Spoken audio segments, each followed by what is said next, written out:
ปลามันนี่เมนูปลาเพาะนี่ที่ต้มส่วนนี้สีร้อยเฮ็ดก่อยแล้วก็เฮ็ด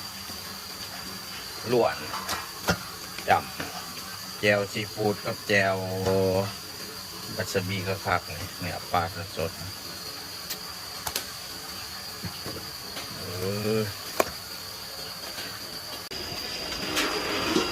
ซอยที่จำแจวซีฟู้ดกับแจวบัสบีเนาะจะไปลวกก่อน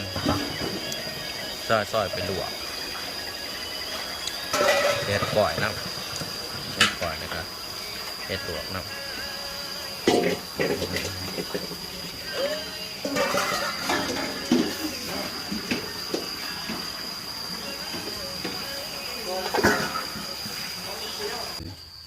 ปืนทองปลาเพาะ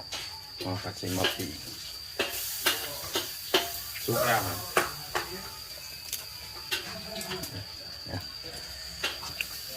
เป็นทองสองปืนแล้วก็มาปี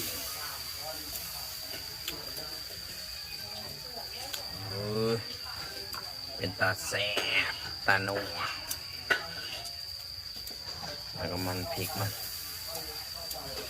ไปแห้งไว้นี่มันพริกเอาพื้นท้องเขากำลังสิสุกเปียกน้ำมันหมูนะ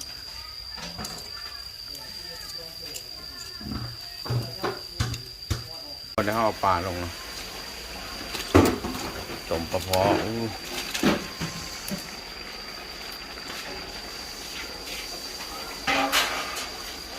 สำเร็จแล้วอาหารล้วนปลาลงปลาต้มปลาแจ่วปลาแจ่วซีฟู้ดยำบะหมี่ปิ้งปลาอาหารประจำวัน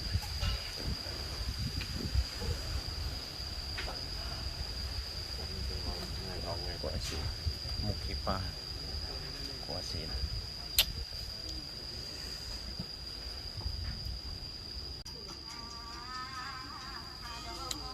ซีฟู้ด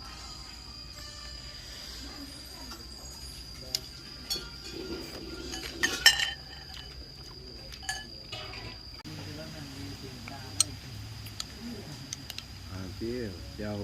บาสุยินี่ให้เราเนี่ยแล้วจับรสชาติใหม่หวาน